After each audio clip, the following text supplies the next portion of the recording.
Hello and welcome back to a new series of Recall the Midwife. We're three superfans of Call the Midwife, obviously. Each week we watch the show and discuss. Today we are discussing Series 5, Episode 1. Why not join us? I'm Alex.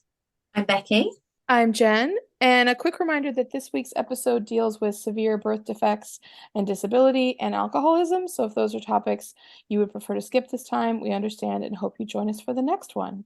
In the opening episode of Series 5, the midwives are excited to receive new uniforms. We meet Rhoda Mullocks, who is expecting her third child. When Rhoda goes into labour, she is admitted to the maternity home. Patsy delivers the baby with Sheila's help, a girl, but the baby is born with severe malformations of her arms and legs. The baby is spirited away to the nursery and isn't expected to survive the night. When Bernie Mullocks visits his daughter the next day, he is shocked to learn of the baby's condition and rejects her. Dr. Turner and the nuns and midwives help Rhoda and Bernie come to terms with baby Susan's condition. Meanwhile, Trixie has taken up Keep Fit and is qualified as an instructor. Olive attends one of Trixie's classes but suffers an embarrassing accident. Bearing 7 children has left her with a prolapsed womb. But after Trixie intervenes, Dr. Turner is able to help her. We meet Denny Ray, who is a freelance photographer who is documenting life in the Old East End. He follows the midwives on their rounds. Barbara and Tom continue to grow closer as Barbara helps Tom prepare for the Easter bonnet parade. Delia is given a clean bill of health, but with the nurse's home being demolished, her mother wants her to return to Wales. When Sister Julienne offers Delia a place to lodge at an artist's house, it gives her and Patsy a lifeline. Series 5, ladies. Series 5. It's good to be back. It is. And Becky's got a lovely posh new hair. She looks very nice. Yeah, I know you can't see her, but she looks very nice. I'm also like Barbara tonight because I've had a glass of wine after work. That's the best way to be. I'm absolutely knackered because it's school holidays. Right. And it's only 2:45 where I am, so I'm not going to hit the booze just yet in the day, but don't worry, I will get there. So before we get into it, when we did one of our listeners special, we were talking about Trixie's hair, and I was wondering whether she was wearing a wig or if she'd had her hair cut and dyed for the series. Mm-hmm. And one of our listeners pointed out that Trixie starts a new series with a new haircut. Yeah, mm-hmm. And I love her haircut this time. Yeah, she's rocking it in this series. Mm-hmm. Mm-hmm. It's like full 60s glam, like. I do love the way they do that though, because she's obviously very fashionable. And like when she was just as a quick aside, when she was riding through the streets in her normal clothes on a bike, she just looked très chic. Mm-hmm. Yeah. Do you guys know if at this point in this show that if like Trixie and no, they won't have had their first baby yet because she's pregnant. Anyway. No, they haven't even got together yet. They got together when they went to South Africa. Oh, that's interesting. They weren't even together yet. Oh, okay. I wasn't sure. Gossip. All right. Well, some people are getting together on this week's episode, and we will be excited to talk about them very shortly. But it's a definite. Trixie's hair is a definite improvement from last series to this series. Yeah, the super short was not my favorite. Yeah, it was bordering on a bowl cut, wasn't it? Mm-hmm. I liked it. It was nice, but everyone. yeah.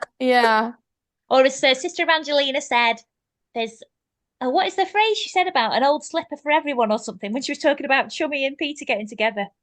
No, the old slipper when she was talking about having to have a hysterectomy. It's just that was the old bit of apron. It was a pocket that she'll never use. I don't know, bit of apron that she put away or something. Yeah, she says something. I think you're right about Chummy and Peter. She says something like, "Every old slipper has its foot," or something about that. There's a slipper for every.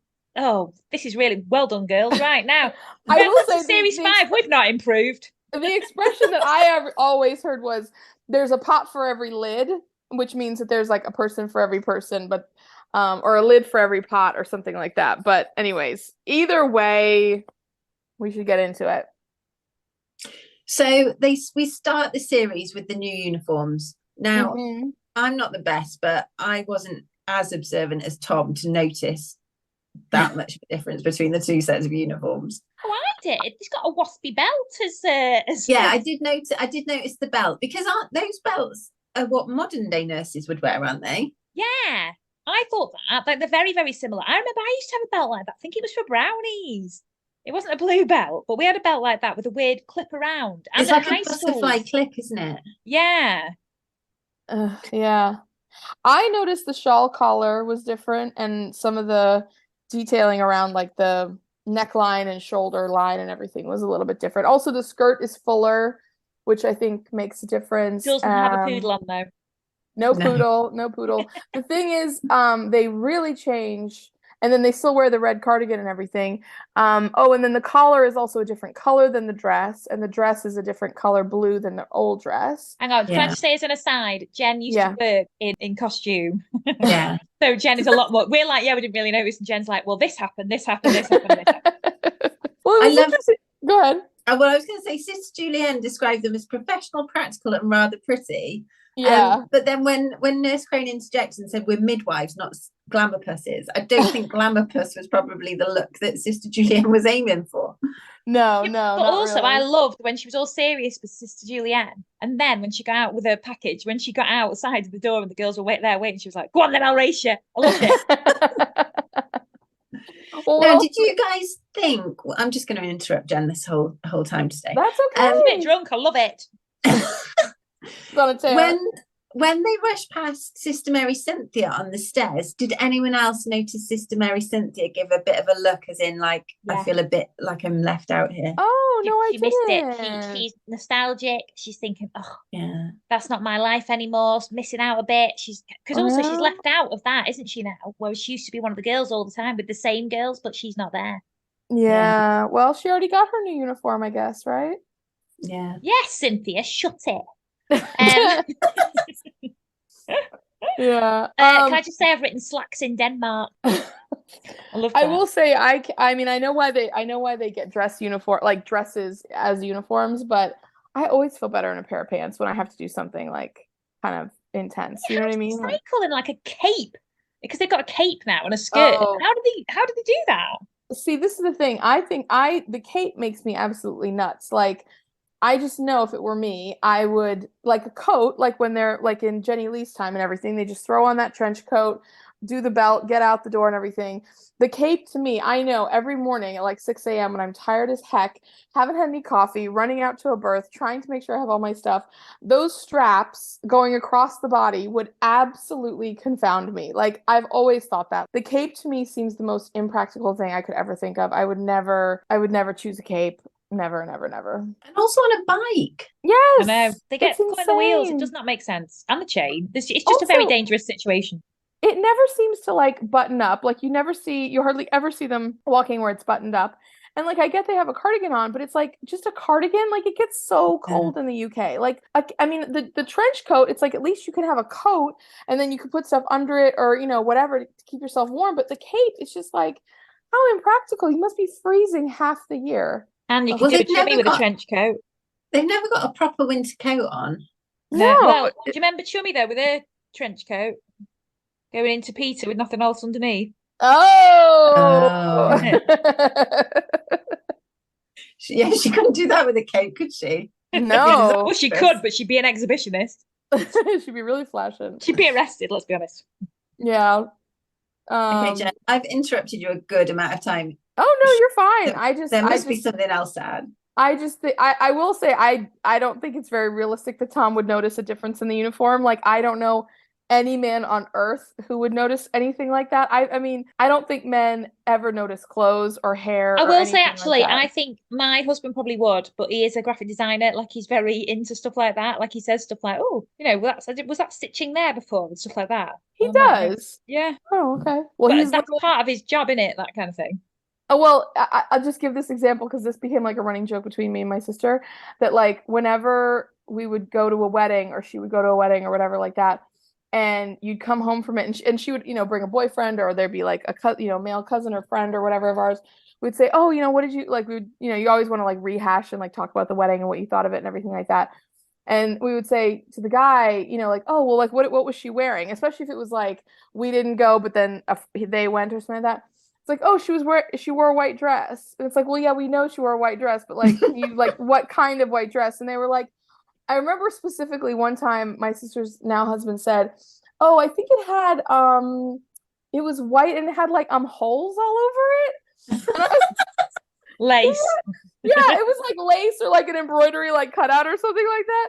He was like, it was nice. Yeah, it was nice. It looked kind of like, yeah, it had like holes. It had like holes and stuff. It was nice. To be honest, that sounds like someone speaking to me about a wedding dress. I'm rubbish on that as well. I just think it's so funny. Anyways, but yeah, good on Tom. Well, of course he like noticed the change so that he could, butter Barbara up because then he had a favor to ask. But well, also though, when Tom, I know we're going to go on to this later, but I just want to talk about that. When he did actually notice the uniform, they both were so pleased to see each other. It made me nearly want to cry. Well, they were both like just checking the hair and things, weren't they? Oh, with happiness. I loved it. Right. Yeah. Should we do Mrs. Mullock's? Yes. Now, I'm glad that this was the only birth story of the episode. I felt like it deserved to be a standalone story. It gave it the gravitas it deserved. Yeah, definitely. Yeah. Also, can I just say, I've got a very big history with this, but I watched this last night and my daughter was too hot. It's too hot, Mummy, it's too hot. And I was watching this just on the birth scene. She walked in and she was like, oh my goodness, what's that? And I thought she was referring to the fact that this baby had smaller limbs, but no, she was talking about the umbilical cord. She was absolutely traumatized by it. We've had question after question after question today about umbilical cords. She has an uncanny ability to literally walk in every single time you watch an episode. It's the most disturbing part. You really gotta just like lock her in a room or something like that. When you're watching absolutely loves it though. She talks about it all the time. She keeps talking about the gypsies with the caravan that went on fire. She's like, come and watch the gypsy caravan at funeral again. I'm like, no. Oh gosh. She should join the podcast. She would love that.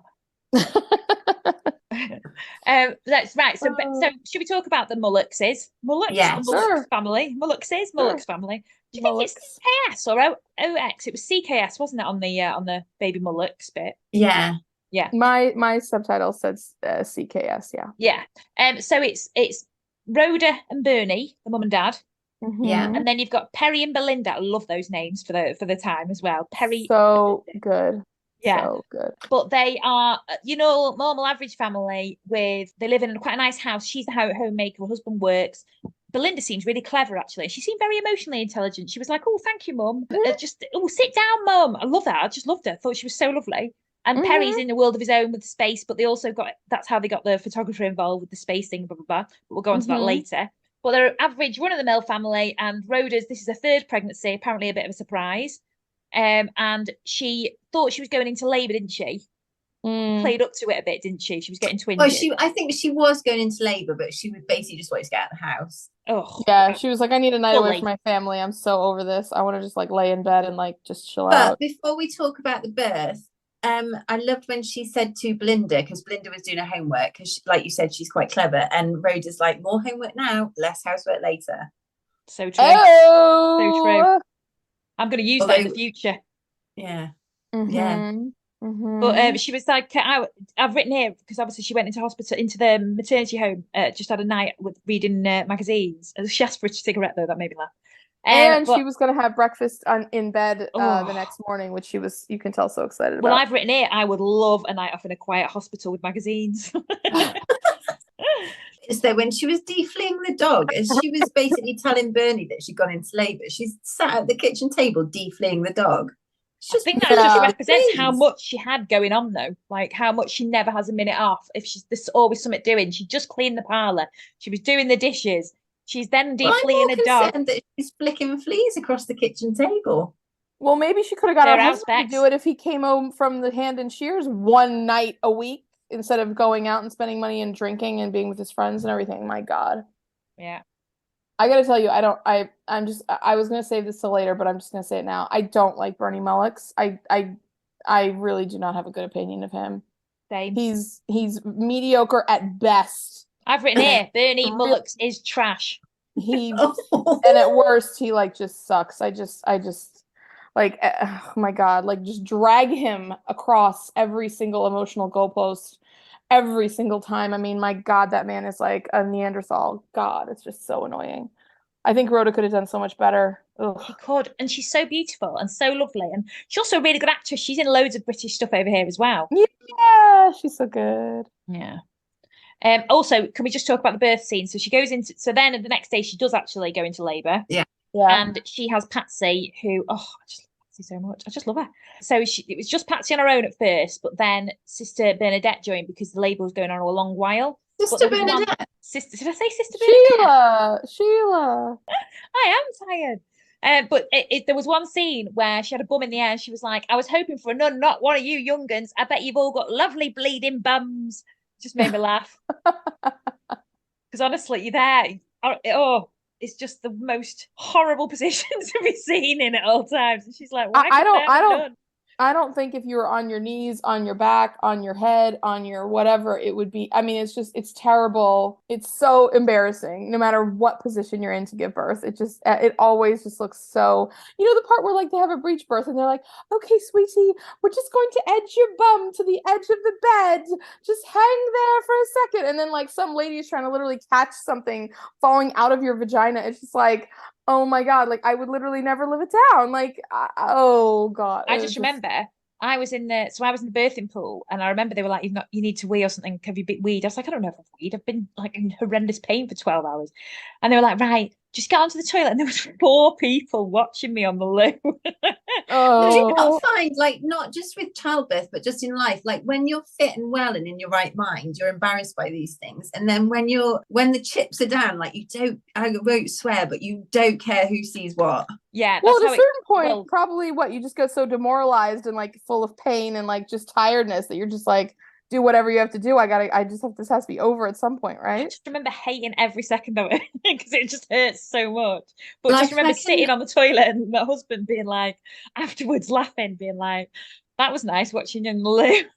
It's like that. Oh my God. I can remember just being sat in a hospital waiting room, just like being utterly dehydrated and just the depths of despair, and someone just giving me a look of pity. And you just don't care what you look like. Oh God. Well, look, I've said it before and I'll say it again. I've never given birth, but I will tell you what, if I firmly believe that if anyone could avoid giving birth and get the baby another way, they would do it. Like if there was any way to magic that baby out of your body any other way, you would do it rather than going through Say childbirth. How that could happen, Jen, if men were the ones to give birth. It'd be a fake uterus outside the body. Faster than you can say. Contraction. Oh God.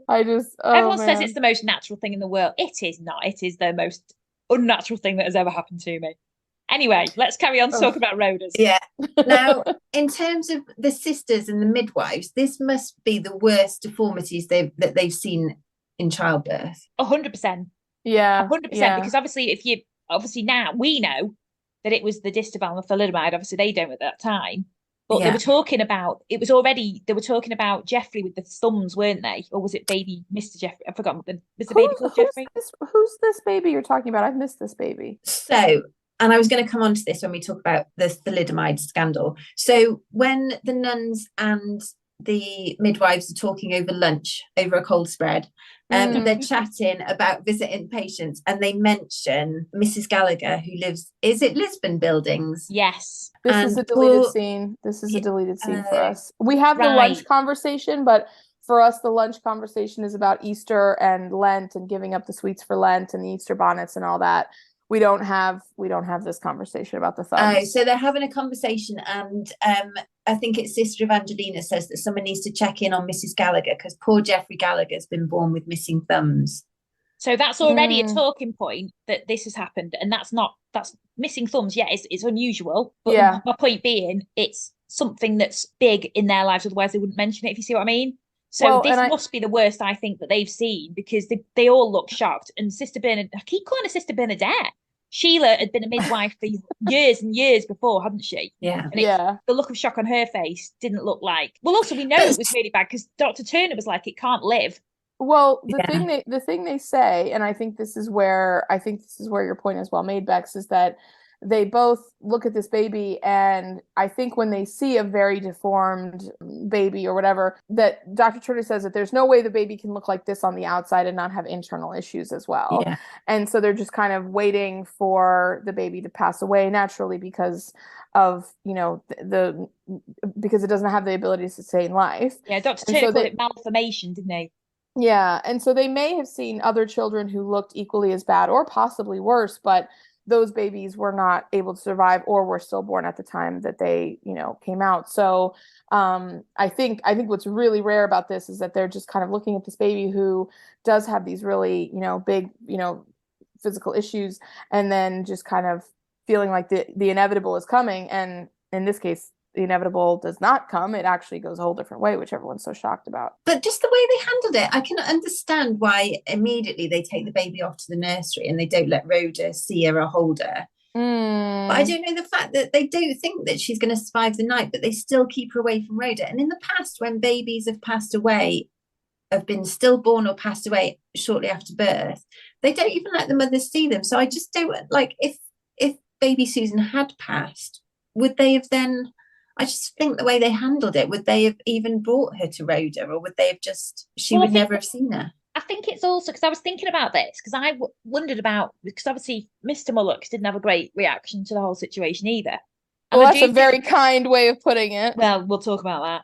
But disability in that respect was not as understood as it is now. But I kind of feel like it's a bit of a disservice to people of the 60s to say that people thought like that then, because I don't know if they really necessarily did. I think this is trying to say it did, but this is how it was reflected. But then there were disabled people at that time who go, I just think it's a very, I don't know, because obviously people did. My parents were 10 at this time. I just think I just don't believe that people were that ill-educated or mean about things like this as much as they're trying to portray in this. But as much as we don't like Bernie Mullock's reaction when Rhoda does eventually see the baby, like she is so, like she just, like I think she says, "Oh, what a mess," but she just says it in such a tender, loving way. Yeah. I actually felt very conflicted. I'm curious to hear what you guys have said. We've already kind of started talking about it, but I was very curious to hear what you guys thought about keeping the baby away, because I did feel a bit conflicted about it. Like, I get Sheila at the beginning saying, oh, she's a bit cold, we're going to put her under the warming lamp and everything like that. And then it was like, oh, well, she needs something. She had a traumatic birth. We'll get, we'll bring her later and everything like that. But they just kept on keeping her away. And like, I do get that they wanted to see if she was going to survive the night and everything.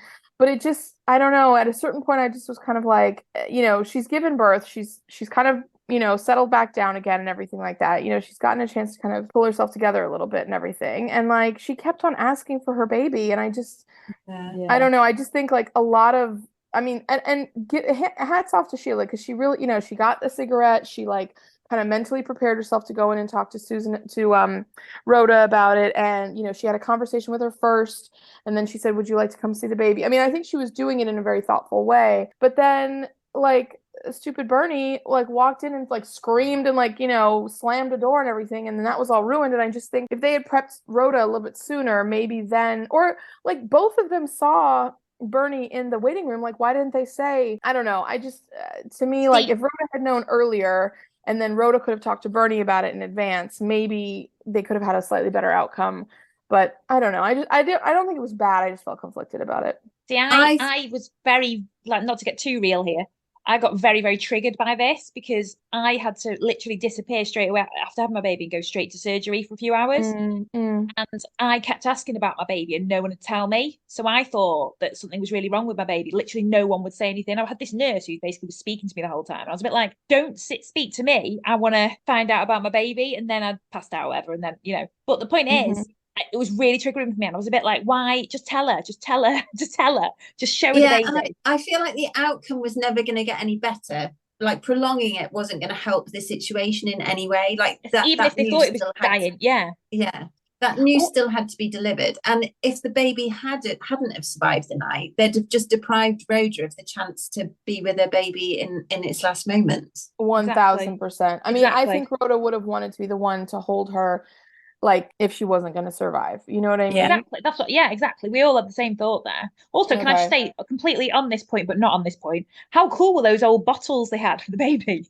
Oh, huge! I know. I was like, well, and they had two on Dr. Turner's desk, and I was like, I know that baby did not just eat 16 ounces of milk. Like, she may be hungry, but honey bun, she ain't that hungry. Like, that is ridiculous. But also, Rhoda knew something was a bit weird, because she was saying to Sister Mary Cynthia, why are you calling me Rhoda? Like, she was already inkling there was something was going on. Yeah. And then we've spoken about the fact that Bernie. Can I just say I was really annoyed about this. So this was a bit weird to me. The way that Sheila was like, "Do you want a cigarette?" And she was like, "What?" In the maternity home. But what was really weird to me was, so Sister Bernadette, no, why do we keep calling her that? Sheila was speaking to Rhoda about the situation, but they didn't get Bernie in. Now this is the 60s. The men were more important, it was deemed. Yeah, as if they would have told Bernie before they told Rhoda. Or even on her own. Like, why would they tell her on her own without him? Like with the situation with the baby that went to the wrong mother, and when the baby was ill, they spoke to both parents. I find it really, I know he hadn't turned up or whatever yet, but still, it was really strange to me the way they were breaking the news to her on her own without him. But anyway, it's obviously because of this storyline, so he could be cheeky bugger. How terrible of him to go into another complete different area. He's just trash. I'm rolling my eyes. Well, he did see Mullocks on the door. Yeah, but even then, you don't just go in. It could be. I would have probably done it. It's not like it's a Johnson, is it? You know what I mean? Well, just to like slander Bernie a little bit more even quicker, because like he took Rhoda to the maternity home with her saying, "I'm going into labor. I'm gonna have this baby." She slept at the maternity home. The next day, she was in, like, she had her breakfast in bed. She chilled out, but then her labor advanced. By that evening, it was like she's giving birth and everything. Bernie still did not come to see her or meet the baby or help her or anything like that. He went drinking at the Hand and Shears. And who was looking after Belinda and Perry? Yeah, exactly. Well, probably a neighbor or an auntie or something like that. But then the next morning, whenever that was, he decided he was going to come in with, like, you know, daffodils, because she literally told him those were her favorites like a day before when he'd gotten it wrong, like when he walked in or whatever. And then he was sitting there and he wanted to call the baby Jonquil, didn't Jonquil. Yeah.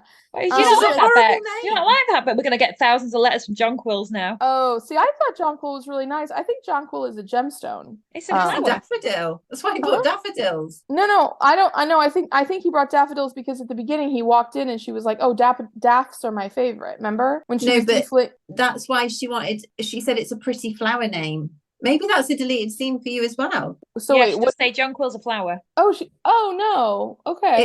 It's French for daffodil or something. What? Oh, I thought, okay. All right. I'm wrong about that. I thought it was a So in that respect, he is sweet because he's bought daffodils because he thinks that's what she wants to name the baby. Oh, whatever.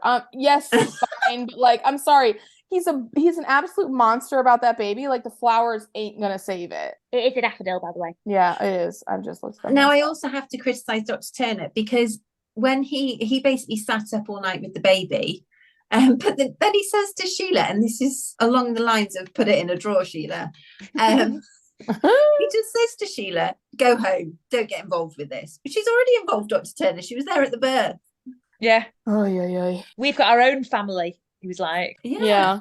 Although reading the Lancet to the baby was I did love that bit. Yeah, that was very cute. Can we just go back to the Bernie thing as well, though?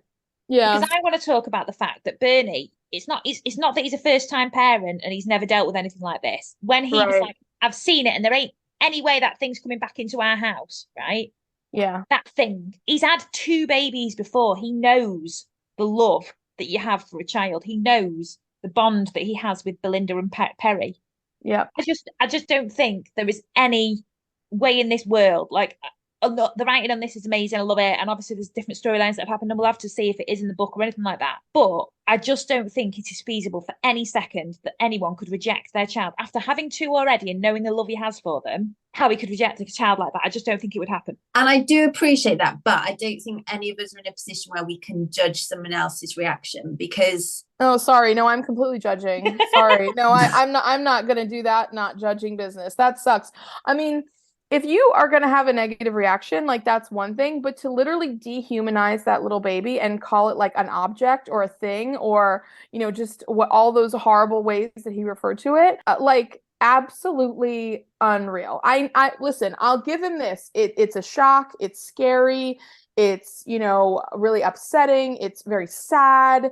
Like there's a lot of emotions that I completely get in terms of him looking at that little baby and thinking, oh my goodness, like I'm flooded with, all these different thoughts and feelings. That's okay. But to literally just dismiss it instantly and to refer to it as just a thing that doesn't belong in their household because it's defective or whatever else, I just absolutely had no time or patience for that. Sorry. Like I mean, I'm not disagreeing with you, Bex. I think you're right to be compassionate to him, but I just, oh my God, I don't know if I was just in a mood or whatever when I watched, but I was just like, wow, Bernie, you suck. And also, because we've all seen the episodes that happen later with him as well, like he just, to me, is just not, like, he just sucks always. Like he just always is like the last one to get there, and he's dragged. Well, on this note, when we've got the next episode with him, as in the last episode that we've had recently, don't want to do spoilers. My daughter did reference that because she saw the Christmas special. Oh, really? She was like, "Is that the man who?" So I'll tell you when we actually do that episode what she said. Oh, in like 2 years when we get there. Yeah. Now, sorry. I was just going to say one last point that I've got about Rhoda is I did love when she referred to Sister Mary Cynthia as the little nun. The little nun. Well, I want to talk about Rhoda's reaction because obviously when she actually got to hold a baby, it was the most, you've already touched on it, Bex, but it was a really lovely, tender scene. It was gorgeous. I've written here, what would you do? So, when she says she has to be on her own, I know for a fact that after I gave birth, I wanted to be on my own with a baby, but I was just too mental to be able to ask and didn't have the courage to. She's obviously had 2 kids or whatever, and it's not real. It was written for her, but she has to be on her own. What would you do in that situation, do you think? Like, your husband's just shouted through the thing, like it's this awful situation. How do you think you'd be as strong as Rhoda? Do you think you'd be able to be as calm as her in that moment? Do you want to answer first, Bex?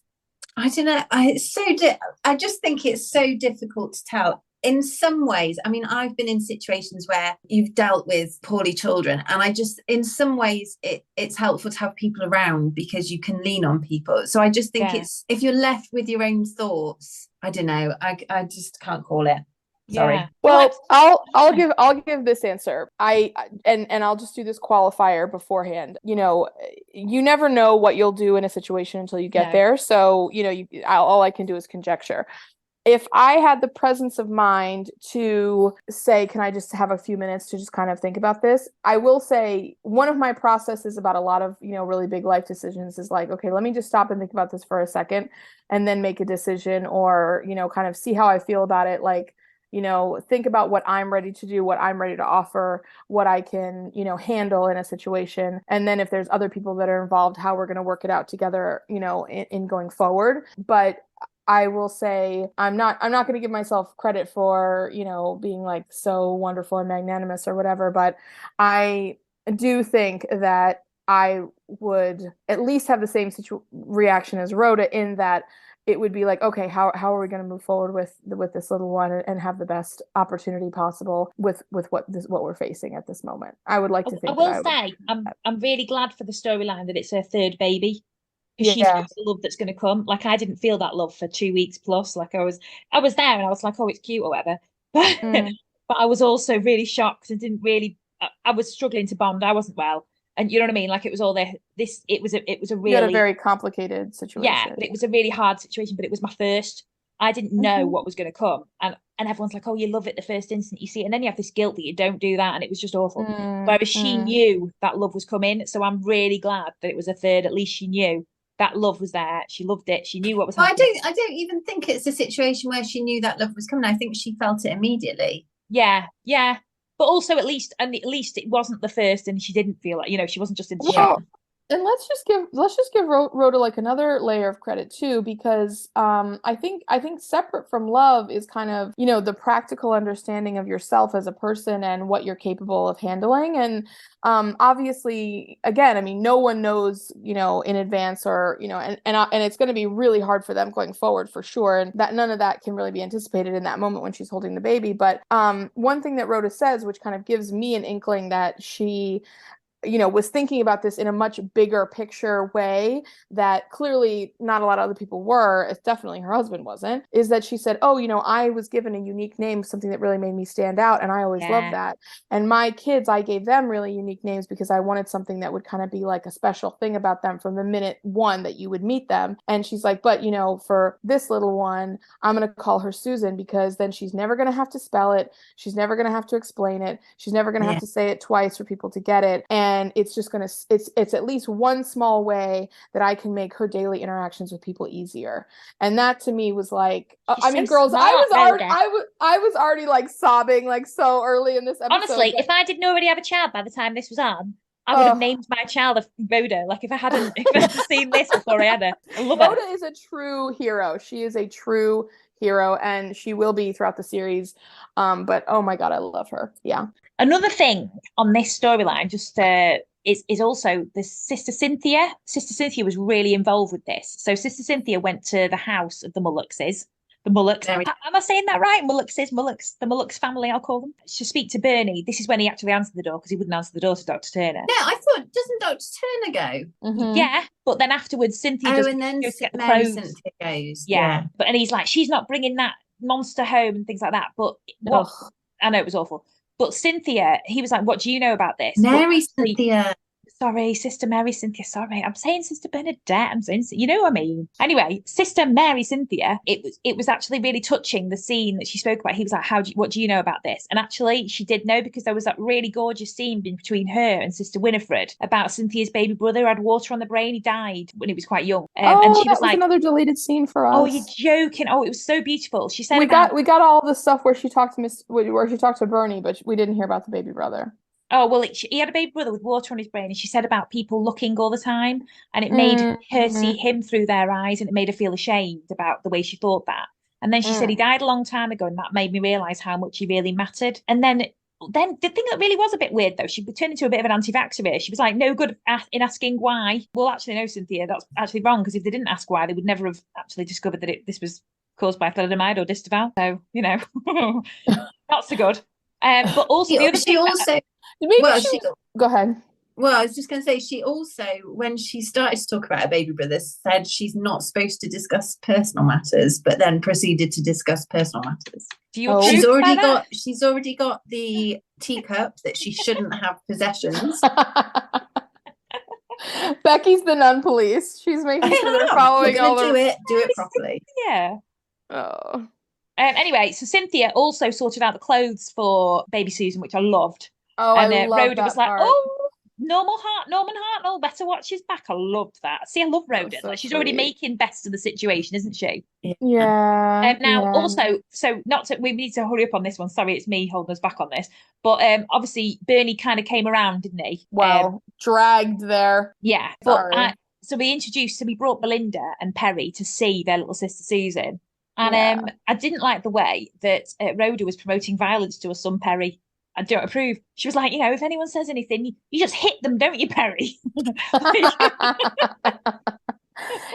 Under normal circumstances, I would completely agree with you. But I kind of was like, oh, you know what? Like, yeah, actually, like, why not? You know what I mean? Like, because the thing is, we've seen from other, and I'm never promoting violence. Obviously, I don't want Perry to get into fights, but I just, we've already seen from other episodes, like the really cruel things people will say, like just to people's faces. Yeah. And honestly, I think if some of the kids thought that Perry was going to give him like a big punch or like, kick in the legs or whatever, maybe they wouldn't say it. And frankly, in that case, I would kind of be like, again, I never advocate for violence, but I don't know. I don't want Susan to get, ridiculed. Well, also they had an adage, just really quick, last thing on the Mullux thing, but they were talking about when they first started, like sometimes in life you got to be grateful for what you have got and what you've not got. And they obviously said it at the end then when Bernie was meeting Susan for the first time and he got a bit emotional. And then on that I was like, take that, Bernie. Be grateful for what you have got, not for what you have not got. Yeah. Yes. Well, and she says that to him very pointedly, and it's like, yeah, pull it together. Yeah, so. Take that, Bernie. Yeah. But the way that Bernie has to be kind of dragged into accepting the situation, it's the same as when Frank Robbins had a baby girl. Mm-hmm. Yeah. Mm-hmm. Yeah. I'm telling you, these men, Jesus. Yeah. Yeah. Down with men. Oh, Bernie. Oy, oy, oy. So we obviously know that the issues that baby Susan had were caused by the thalidomide scandal. So we've discussed it earlier in the episode when we talked about Jeffrey Gallagher, who's got the missing thumbs. So we first learned about thalidomide in series 4 when Maureen Gadsby was prescribed Distaval because she had really bad morning sickness. We also saw it prescribed to Sister Monica Joan in the Christmas special because it's used as a sedative. Luckily, she wasn't pregnant. Yeah, thank goodness. Yeah. Now, we're not going to touch too much on, obviously, the ins and outs of the thalidomide scandal, just because we're going to try and keep it in line with what they knew at this point in time. Yeah.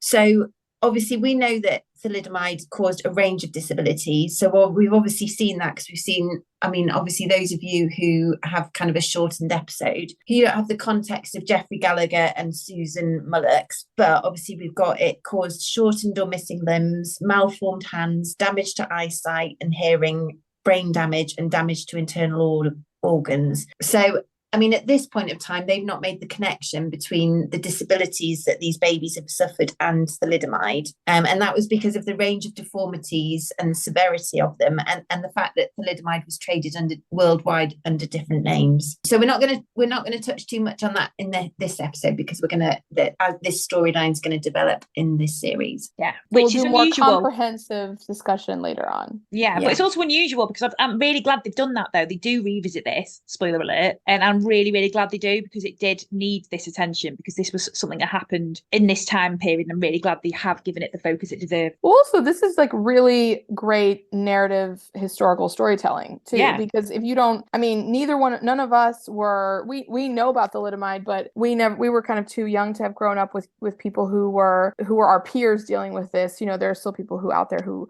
are dealing with this, but you know, this is kind of after our time. So this is a way for people to learn as they go. I've learned so much historically from this show, and this to me is another example. So it's true. Same. So we'll just discuss it in more detail as we as an audience learn more about this. Yeah. Well, as they do, the Turners realize. Everyone, yeah. So which, I mean, for God's sakes, Dr. Turner doesn't even know cigarettes are bad at this point. Gee whiz. So well, Timothy's tried telling him. Well, he's gonna try harder than yeah. Right, okay. Trixie's Keep Fit class. Yeah, love it. The other end of the health spectrum, really. Also, how she lost 2 inches her waist and gone up a whole cup size? I don't know if that's. I was going to say, there's no way she would have gone up a whole cup size. Like, if anything, she'd have gone down a cup size. That's never happens. Yeah. Yeah. Also, she's doing Keep Fit. Good on her. She's also cycling all over Poplar. How has that not caused her to lose 2 inches off her waistline? No idea. She's just extra. She's just extra fit. Girls, I think she might be attributing some health benefits to Keep Fit when really just not drinking like 5 drinks a day is probably having a bigger effect on her. Like, honey, if you're having a whiskey every night when you get home from work and then like, you know, going out and everything, you're gonna have a very. Can I just say though, I'm loving those classes so much because they're so inclusive. You've got Olive, the old lady, SMJ, Sister Monica Joan was in there. I love that Sister Monica Joan just got swept along and joined in with them. Well, she did it for the food. I mean, she, you know, once she got an eclair out of it, she was like, this is the way forward here, you know. Can we just talk about eclairs really quick? My daughter, again, that's all I have to talk about. That's all I do in life. But she had an eclair for the first time the other day. She went to the shop and got an eclair, and she was like, this is one of the most delicious foods in the world, Mummy. Have you ever had one? Yeah, so anyway. I mean, a great assessment, honestly. Yeah, she's right on the money there with that, for sure. Also, I loved how Trixie acts like, you know, when someone discovers something and she acts like the first person who's ever discovered to Keep Fit. Yes. You know what it reminded me of, and I will admit that I've fallen victim to this myself, is the way she talked, like when she went up there to get her certificate for being a teacher and everything, she was like, well, she's like, I found Keep Fit during a really horrible time in life when there was so much sadness, and she's like, this put me back together and made me whole again. And I was like, oh my God, like I haven't said anything that dramatic about it, but like that is sometimes like I've recently gotten into yoga and I'm doing yoga all the time and I'm like, oh my God, like that is how I feel about yoga. I'm like, the health benefits, like I just feel like I'm more connected to my body and I'm just stronger and I can, you know, my sleep is so much better and I just the clarity I feel and everything. I mean, I'm not quite as dramatic, but it's to me, Trixie, like now, like if she was in like 2023, she would be like a yoga influencer and she would have the mat and then she would be doing like Instagrams about nursing speaking of and bodies, then like talking about her, you know, all that. Yeah. Speaking of bodies, she got photographed by, what was his name? Desi. Denny Ray. Desi's my friend's old dog. Anyway, she got she got photographed in the paper, and it was them in their leotards. And can I say, Barbara does not have funny shaped thighs at the top? Just telling you, Charlotte Ritchie. She doesn't. But did you those leotards? I had a leotard like that at primary school. Did you, Alex? I did, yeah. Yeah, a black leotard with a scoop neck. Yeah, longer sleeves. Yeah, but anyway, so they got photographed, and it was in the paper.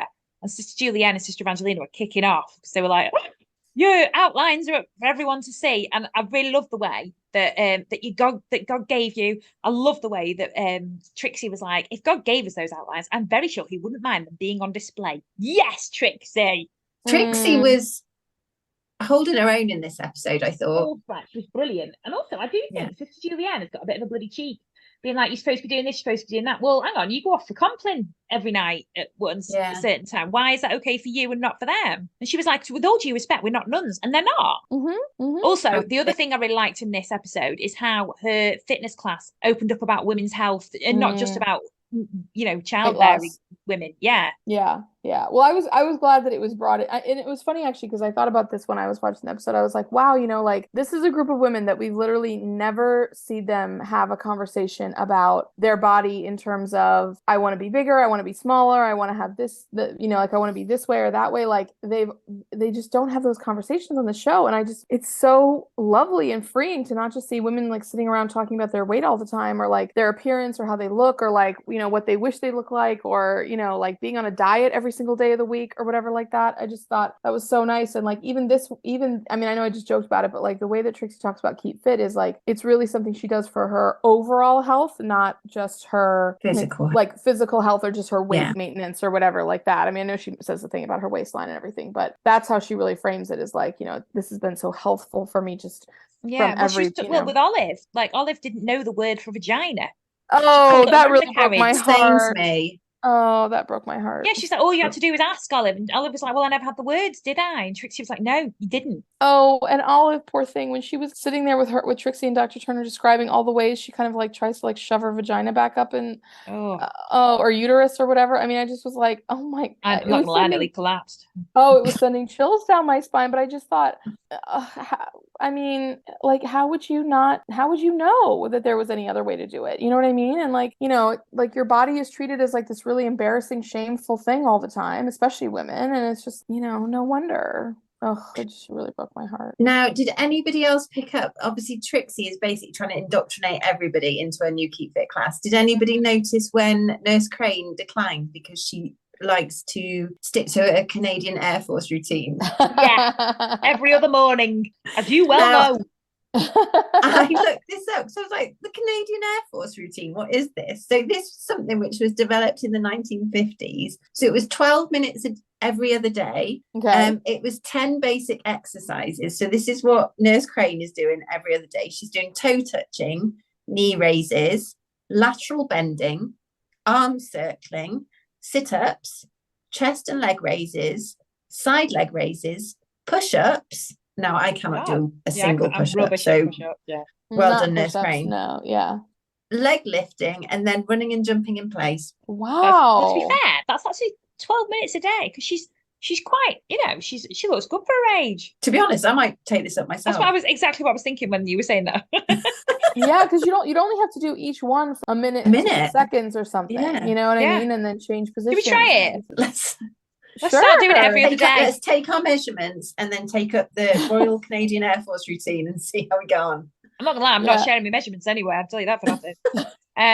I'd be happy to go up a cup size. Well, I have to be honest, the keep fit I wouldn't. actually looked nice. Like the way, like when she was like, okay, ladies, like raise your knees. And then she was raise your arm and circle your arm. And I mean, it all looked very kind of, I mean, I know it was the beginning of class, but it looked very gentle. And I Yeah, liked it was it. like, look to one side, look to the other side. Oh yeah, look to the one. Yes, I loved exactly. how inclusive it was. I loved it. But also what I really loved about the Keep Fit class was how empowering it was for Trixie in her relationship with Sister Julianne, and how Sister Julianne apologized at the end to Trixie to be like, you know, we cherish our young ladies and stuff. And she was like, I'm sorry, Miss Sister Julianne. She's like, no, I'm sorry. And I just loved that so much. Yeah, yeah. Now, but Sister Monica Joan and the Eclair, obviously they've given up. I mean, we touched very briefly on the fact that it's Easter, because obviously Tom asks Barbara to help with the Easter bonnets. By the way, were you loving the Easter spread? Yeah, I was loving the I've Easter written here, spread. I bet you love that Easter spread. I'm going to start monitoring what is on a part of the cold spread. But so Barbara persuades Sister Monica Joan that it's okay to break her Lenten fast. But the fact that Sister Monica Joan lies to Sister Julianne and basically said she's not had anything, only potato chips. To be fair, I forgive her. God forgives her. You know what I mean? She's a huge scam artist. Like, you just can't, like, that is just part of her nature. Like, she literally was done for theft like a couple of seasons ago. So, like, I mean, you just can't trust a word that comes out of that woman's mouth. You really can't. She's a complete loon. So I mentioned the Easter bonnet. Should we move on to Tom and Barbara? Yes. Let's do it. Oh, well, I've already talked about the smiles when they opened the door to each other. Do you think he actually, he made up that he needed help, or he left it to the last minute on purpose, or it was just genuinely he needed Barbara's I think he's help? Genuinely just a man. So yeah, I think that was just a lucky coincidence that he got to work with Barbara. Yeah. But yeah. I will say, when he said, "Oh, I've left it to the last minute and I really need help." Oh gosh, like I was like, "Oh, Tom, again with you." And then I thought, "Oh, man, I wonder if maybe this is like a ruse to try to get like her to help him and everything." And then I just thought, yeah, no, but the thing is, like, he did that with Trixie a whole bunch of times. I just think he's like really disorganized, and like also like just loves to pass off work to somebody else as well. Also, when he was saying to you, really are the best sort of person to have on your side when the chips are down. I thought, oh, I love it. Also, can I just talk about Easter bonnets really, really quick? I did actually on Easter share a picture of me in my Easter bonnet on our social media. I can just tell you this now. I have not lost one Easter bonnet competition I've entered.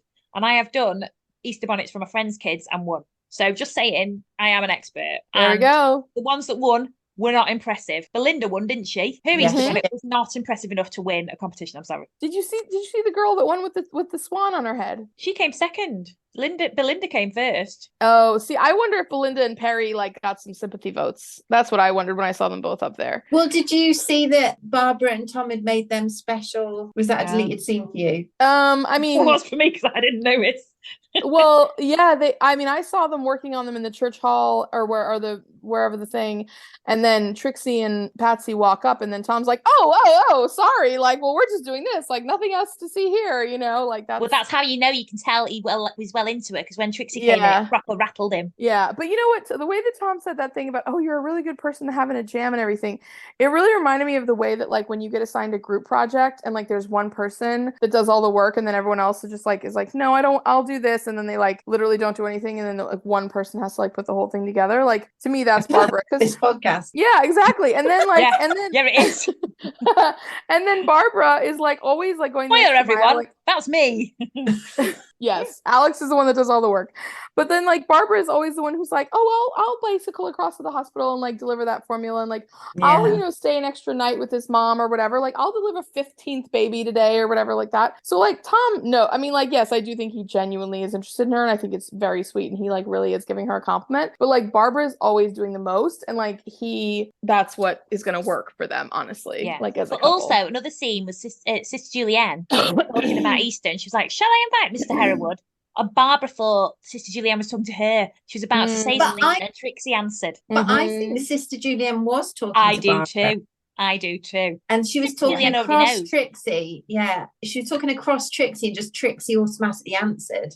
Well, Leanna's noticed. Did you guys clock Trixie's look at the Easter bonnet parade when they kind of like bumped elbows and like were like kind of joking with each other, and then Trixie looked at them through the sunglasses? Yeah. So I think Trixie hasn't really figured it out until just right at that end of the moment that like something is happening. But even Tom, I think Tom is also making comparisons to Trixie, because he says to Barbara, like, you've not once said, why can't the children make their own Easter bonnet? So I think even he realizes that she's the one for him. He does. Oh, I don't know. I'm being so hard on Tom this time, but like I agree with you. And the thing is, like, he shouldn't compare Trixie. Like, they're totally two different women. You know what I mean? Like, just because one person isn't something doesn't mean that like that's bad, and that like this other person who is like so much better. Like, they, you know, like I mean, I don't think he'll do it in a big way, but I'm just like, Tom, like, just like, you know, come on. Like, yeah, I don't know. I like them together. I'm glad they're getting together. I really am. Yeah. Now, this is a question I have, because obviously we can. Do you think that that was always the intention, that Tom and Trixie would have a? Yeah, clearly it was always the intention. I've answered my own question. Oh, you think that the writers like plan to like put them together? Like went down a road like with Gerald, and then we're like, we've got nowhere to go with this. Did Barbara and Tom show up at the same time? No, he was already in it. Right. She had a boyfriend, because Trixie was the boyfriend when she arrived. Right. So see, the thing is, I actually don't know if that's true, Bex, because the thing is, like, they might have thought we'll get them together and then tear them apart, but I don't think they had the plan for Barbara at the beginning, because Barbara wasn't even a member of the show. She was doing it though very soon, like a few episodes. Well, very soon, but I mean, not like, I mean, they dated for a whole season before. Well, do you know what, Barbara girls? This is something. If we ever do get to speak to someone on the show who writes or anything, look at me, acting like we ever will. We can ask them, because that is something I would very much like to know. There's so many questions. Oh, just carry on your own and don't worry about us. Oh, sorry, you can edit that out. Sorry, I'm so tired. Anyways, but yeah, that's something we can ask the writers. Oh, Lord. So, should we finish by just discussing Patsy and Delia? Yes, last but not least. How beautiful did Patsy look for going for a cup of tea with Delia? She looked gorgeous, like multiple times during the. She was so glamorous this episode. She just was wearing all the most beautiful dresses and hairstyles. That tea place just seemed really lovely and sophisticated. And that's what I think people probably think about England. Also, did you hear a mum talk about the scum on the tea? Yes. You won't get that in Pembrokeshire. You wouldn't. You never see that in Pembrokeshire at all. Oh my gosh. But when like Delia's mum is basically giving her a guilt trip. I mean, I do feel for Delia's mum, because obviously, and I still can't decide if she knows. Like, she obviously hid those letters that were exchanged, but then when she came and met them, sometimes when I see her interact around them, I'm like, does she know? Yeah, but she's just trying to. She never. This is when they don't talk about things, so she's just going around the houses. She knows. Girls, I am not 100% convinced she knows. I'm open to her knowing, but I'm not 100% convinced she does. When she hid the letters, I was convinced that she knew, but then when I saw her in this episode, I don't think she knew. I did. I think she's just thinking that she's protecting Delia and just wants her home. I liked the scene in the phone box. So they met for tea, and her mum was really negative about her because she got clean. So Delia got a clean bill of health from the hospital, saying she can go back to work. And then her mum's like, no, you're not. And then there was a scene later in the phone box where Delia had spoken to Patsy. So Delia was in the phone box. Patsy was at home, at Nanata's house. And Patsy was like, Delia, you're 24. I know, I've written this down because I was like, oh my God, I still rely on my parents and I'm 42. But yeah, so anyway, then she managed to persuade her to come to Nanata's house for the Easter. Yes, so her mum's saying they're leaving for Pembrokeshire on Monday. So this is like they go into lunch on Easter Monday because this is like their last chance to see each other. Mm-hmm. Yeah, so they had this lovely Easter spread that looked delicious, and Tom was there. And they were talking about, there's nowhere suitable for her to live. And then Sister Julienne, can I just say, I loved how uncharacteristically forceful Sister Julienne was here. She was like, your daughter is welcome to come and lodge with us. And she was like, I don't know. And Julienne's like, I do. We cherish our young women. Oh, it was so good. And she was like, well, there you go then. It's decided. It was just so amazing. And Patsy and Delia, it's like they couldn't hide the delight, but they had to, because obviously no one could know that they were in love. And it was just so amazing. I loved it so much. And that's why I think Delia's mum doesn't know, because if she knew, she wouldn't be happy about Delia staying in London no matter where she was staying. Yeah, but it's also with a load of nuns, so it's not like she can be like, they'll be carousing. Yeah, maybe they knew what's going to go down under the roof of Nanata's house. Probably more scandal than ever. I mean, you're making a good case for it, but I just don't feel 100% convinced that she knows. I think there's a lot of things that are this is a question we could have for writers. Yeah.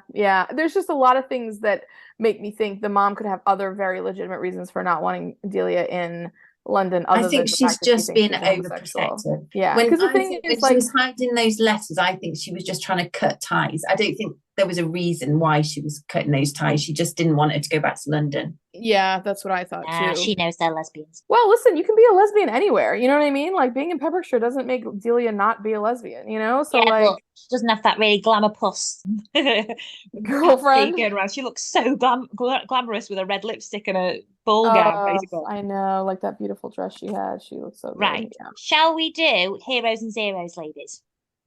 Now, if Jen doesn't come up with a 0 really quickly. Oh, I've got my hero and 0. I've got him. Oh, You my start, goodness, Jen. you go first, Jen.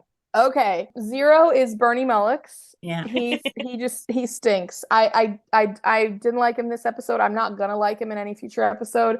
To me, he's like a Neanderthal husband who just, you know, bumbles around. I feel like he's the kind of dad that like you grow up and then you're like, oh my God, I need 10 years of therapy to like deal with my father. You know what I mean? Like, I feel like he's made me want to start graffitiing toilets. ugh. Just want to write in them, Bernie Mullix is trash. He just yeah, he just is like, you know, and then he's the kind of guy who like, you know, gets there and then think he's like so smart for having figured it out. You know, it's just like, oh my God, we dragged you kicking and screaming like you're the most whatever. So yeah, 0 all the way. And then hero for me is Rhoda.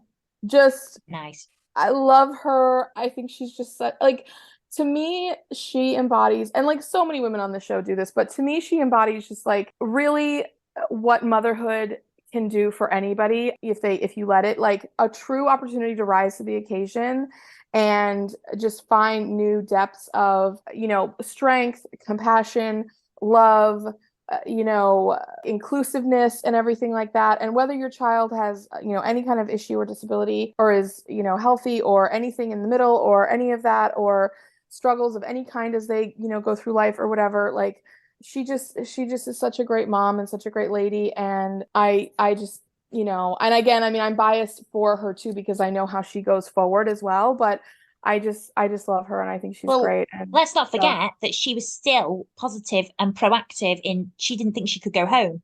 So she was looking at ways that she was going to be carrying on with a baby without having a home to go to. She was still sorting out clothes for her. She was being proactive, trying to sort her life out afterwards.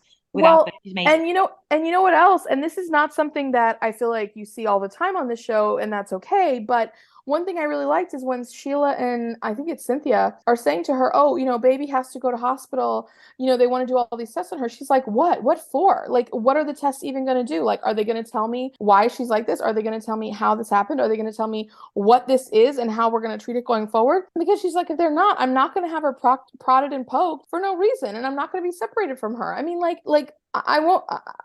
Health advocacy is truly so important no matter where you are. And like Rhoda, literally from like, she'd only known her baby for like a day at that point. And she already was like, no, I know what's best for my baby. You're not just going to do this to her. And like, she stands up to, you know, the doctor and the nurse. And like, I just really value that because that means she's going to be a champion for that little baby every day going forward. I love her. Well said. Okay. Becky, heroes and zeros. So mine 0 is going to be, well, it's going to encompass a bit of Jen's because it's going to encompass Bernie Mullix, Dr. Turner, and a throwback to Frank Robbins. It's just the male reaction to things. It's the fact that Frank Robbins and Bernie Mullix had to be dragged into the position where they accepting of the situation. Like they couldn't possibly get there themselves.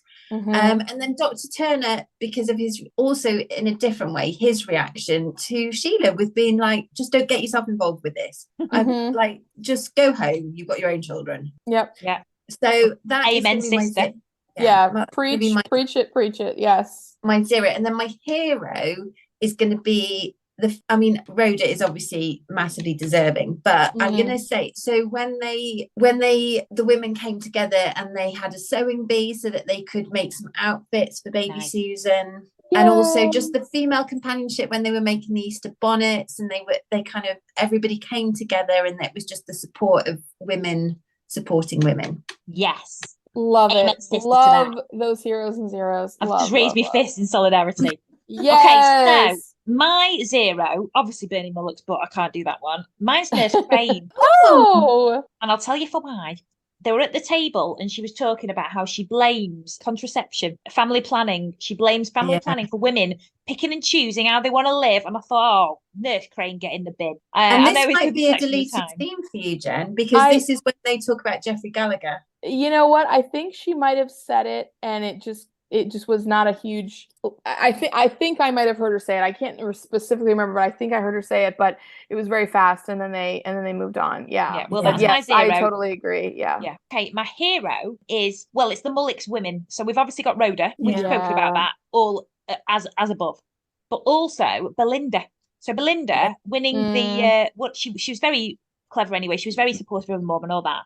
But also she won the Easter bonnets competition, and then she put a daffodil in Susan's hat, and it made me cry. So sweet. That is my hero. Also, just when Mary Cynthia goes around to collect the clothes, Belinda actually sorts them out into girls and boys. Yeah, because Belinda's just next level amazing. Love her. Now, speaking of next level amazing, I want to talk to you about some just more readers. Why do we keep saying readers like we're a magazine? It's like we're smash hits.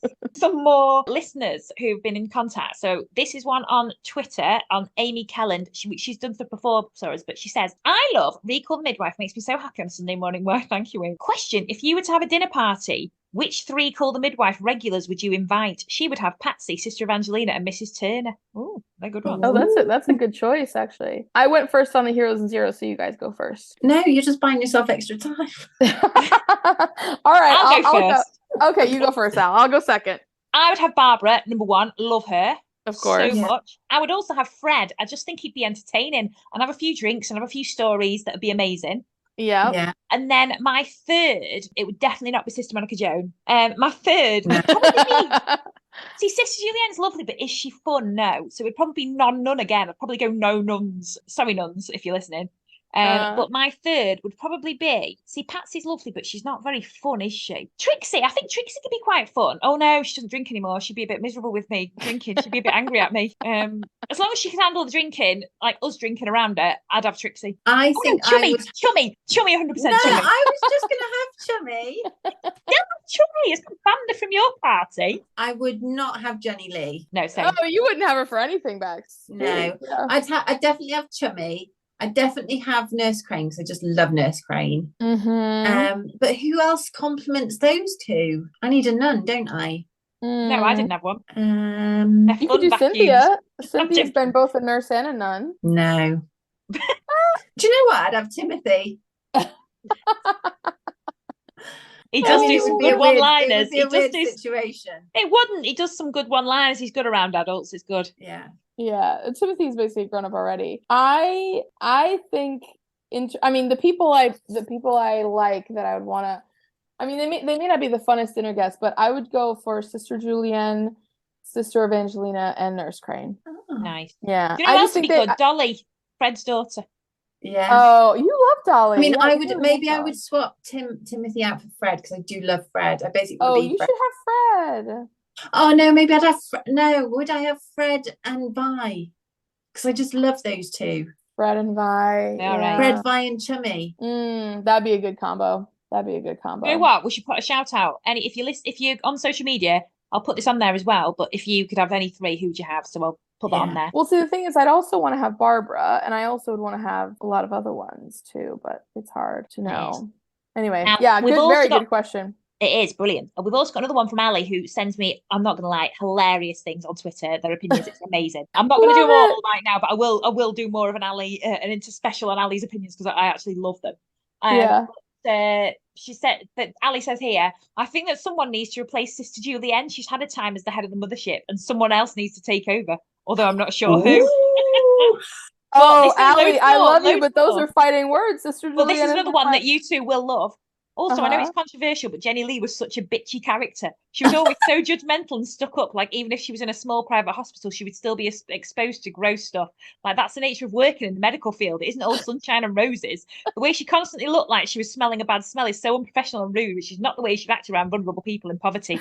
Not wrong, Ali. Not wrong. We fully concur. There'll be more opinions by Ali because I love them. Touching on that, though, did you notice when they were trying on their new uniforms and Nurse Crane is like, oh, we're all girls here. And then she pulls off her dressing gown and she's in her underwear.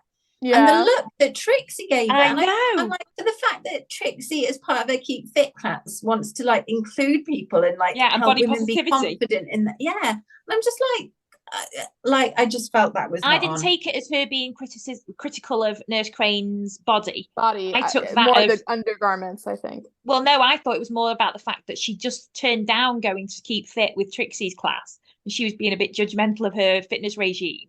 But also, Trixie's just paranoid about aging, isn't she? So she's probably just looking to see what a body age is like a bit more as well. Yeah, so maybe she felt awkward, but then if Nurse Crane had noticed that look, would that not have made Nurse Crane feel awkward? Oh yeah, 100%. Like, I just don't think it's on. It's not on. You're right. I agree. I noticed something too in that scene, definitely. Yeah, Jenny always did have a bit of a her nose in the air. Yeah, that's why none of us missed her. Even though we credit all to her. But anyway, carry on. Oh, God. Anyway, ladies, so next week we are watching Series 5, Episode 2. Yeah. Yeah. So I hope you watch it and listen along with us. That would be fantastic. And keep sending your comments and your emails and your messages on Twitter, Facebook, Instagram, everywhere. We absolutely love it. And obviously YouTube as well. You can subscribe on YouTube, subscribe to this, give us a like, give us a comment, give us a rating. Rating and reviewing. Yep. Yes, please review us. So yeah, thank you so much for listening, and we'll see you next week. See you next week. Bye.